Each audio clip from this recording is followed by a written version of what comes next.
네, 안녕하세요. 주고생입니다. 예, 아파트 매수 절차에 대해서 계속 말씀을 드리고 있는데, 2편 이어서 설명드리도록 하겠습니다. 그래서 이 DSR 기준으로 40%가 왜 문제냐라고 추가로 설명을 드리면, 음, 여기 보시면은, 여기 DSR 있죠. Debt, Service Ratio라고 하는데, 총 부채 원리금 상환 비율이라고 설명을 드리시면 됩니다. 이게 무슨 뜻이냐면 내가 벌어들이는 소득 대비 모든 대출의 원리금 상환액을 의 비율을 이제 DSR이라고 하는데 모든 대출이라고 써져 있잖아요. 그래서 신용대출, 자동차 할부, 학자금, 카드론 등과 같은 모든 대출의 원금과 이자를 모두 더하는 원리금 상환액이라고 합니다. 그래서 소득 대비 이 상환액이 아까 몇 프로였죠? DSR이 40%였죠. 그러니까 40%를 넘으면 안 된다는 거예요. 그래서 여기서 이분이 예를 들어서 설명을 해주시는 겁니다. 제가 실제로 계산을 해봤습니다. 만약에 제가 연봉을 후로, 세 전 기준인가요, 이게? 아무튼, 6천만 원 받는다고 해볼게요. 연봉 6천만 원. 근데, 이제 제가 월로 나누면 12로 나눠야 되잖아요. 그럼 월에 한 500만 원 정도 받는 거예요. 세후로 500만 원. 근데, 아까 말했죠. DSR이 40%. 그러면은 내가 벌어들이는 소득의 40% 정도를 제가 대출로 받을 수 있다는 거잖아요. 그럼 여기에 곱하기 0.4. 그럼 제가 200만 원 정도의 그 원리금을 받을 수 있다는 건데, 이 200만 원이 어떤 거를 의미하냐면은, 자동차 할부, 학자금 대출, 카드론, 신용대출 모든 원리금을 포함한다는 겁니다. 그러니까 제가 이거 신용대출, 이거 주택을 구매하기 위해서 대출을 받기 전에 가지고 있는 대출이 많으면은 제가 받을 수 있는 이 주택 매매할 때 들어가는 그 대출 금액이 더 줄어들 수밖에 없겠죠. 200만 원이 최대 한도인데 제가 이미 뭐 학자금 대출이나 자동차 할부로 월에 60만 원씩 나가고 있다. 그러면은 60만 원을 빼봐요. 그럼 140만 원 정도의 여유가 없는 거예요. 제가 받을 수 있는 그 주택 대출로 따지면은. 그럼 여기 이분이 뭐 3억에 30년 정도 원리금 균등 상환을 한다고 했을 때 3억으로 2.5% 이자 기준으로 했을 때 약 118만 원이라고 지금 설명을 하고 있거든요. 근데 최근에 금리가 더 올랐잖아요. 그러면은 예를 들어서 내가 되죠. 잠시만요. 죄송합니다. 그러면은 140만 원이니까 지금 금리가 한 3%에 3.5% 올라갔다고 하면은 이게 한 그래도 130, 140 원전이 되니까 저는 이제 3억 정도밖에 못 빌리는 거예요. 3억에서 한 3억 한 5천 정도밖에.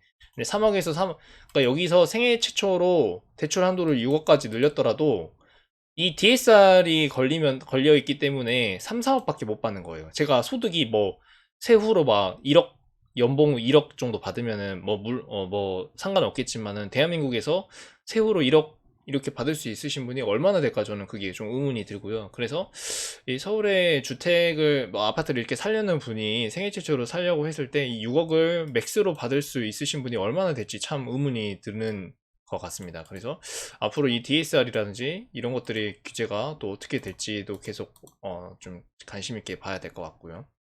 이 DSR뿐만 아니라 여기 보시면 DTI도 60% 이하라고 나와 있죠. DTI가 뭐냐면은 주택담보대출 원리금 플러스 기타 대출의 이자가 소득 대비도 나올 수 있는, 이것도 아까 그 소득 대비 이 내가 받았을 때 주택담보대출 원리금이랑 기타 대출의 이자 합산이 60% 이하야 됩니다. 이것도 계산을 하셔가지고 이제 내가 받을 수 있는 대출 총액을 이제 계산을 할 수가 있어요.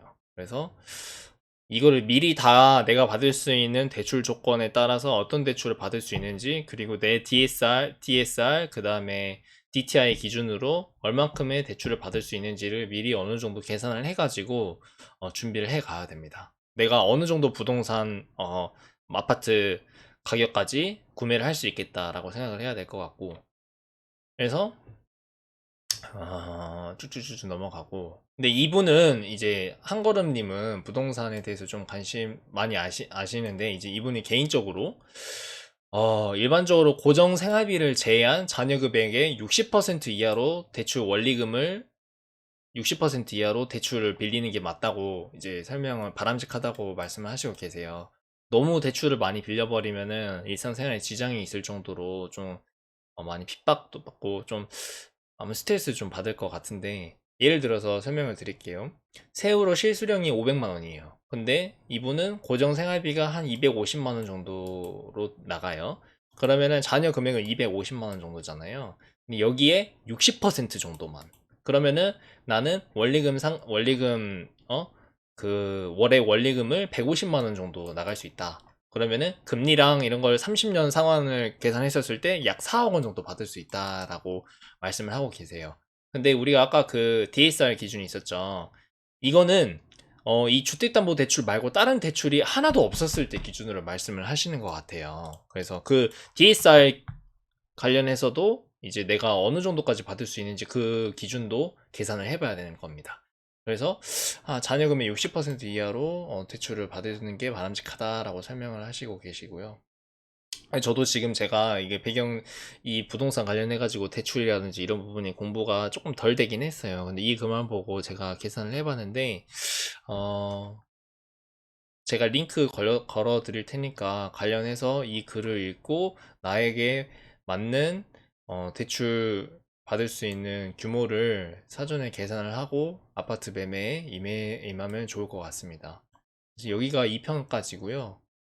제가 너무 횡설수설한 것 같은데 자세히 읽어보면은 좀 더 이해하기 좀 쉬울 것 같습니다. 네. 저보다 부동산 훨씬 잘하시는 분들도 많을 것 같은데 좀 틀리거나 혹은 좀 부동산 이런 거 아파트 매매할 때 좀 꿀팁이라든지 뭐 괜찮은 정보라든지 사이트 같은 거 있으면은 설명을 댓글로 달아주시면은 저도 한번 공부를 해봐가지고 다음번에 보완을 해서 또 촬영을 하도록 하겠습니다. 그래서 결론은 뭐다? 지금 아까 제가 첫 번째랑 두 번째 그 아파트 매수 절차 그 대출 한도를 보면서 중요한 건 이거예요. 내가 소득이 얼마인지 먼저 파악을 해야 되고요.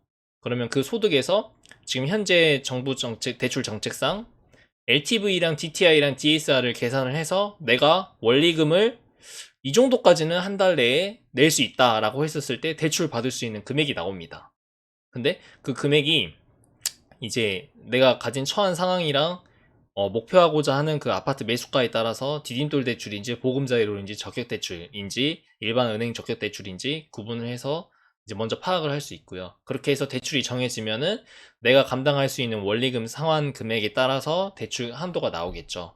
그러면 그 대출금이 나오고 내가 목표하는 아파트 매수가의 그 차이만큼은 내가 이제 뭐 현금이라든지 그런 게 갖고 있어야 되니까 그런 것들을 종합적으로 생각을 해가지고 나는 이 정도 아파트까지는 매수를 할 수 있겠구나라고 미리 계산을 해서 범위를 정해야 되는 것 같아요. 일단 첫 번째 스텝은요. 저도 개인적으로 그렇게 많이 고민을 해가지고 이 정도 액수까지는 내가 대출을 커버리지 하는데 이상은 없겠다 이렇게 생각이 들고 있고요. 일단 1, 2편은 대출 관련된 내용이라서 관련된 이런 정책적인 부분에 영향을 받기 때문에 지금 최근에 정부 바뀌면서 정책이 많이 바뀔 수도 있을 거라고 생각을 해요. 좀 완화되는 방향으로. 그래서 이런 부분을 계속 모니터링을 하면서 관심을 가지시면 좋을 것 같습니다. 도움이 되셨을지는 모르겠는데요. 조금이나마 도움이 되셨으면 좋아요, 구독하기 부탁드리도록 하겠습니다. 영상 제작에 큰 힘이 됩니다. 감사합니다.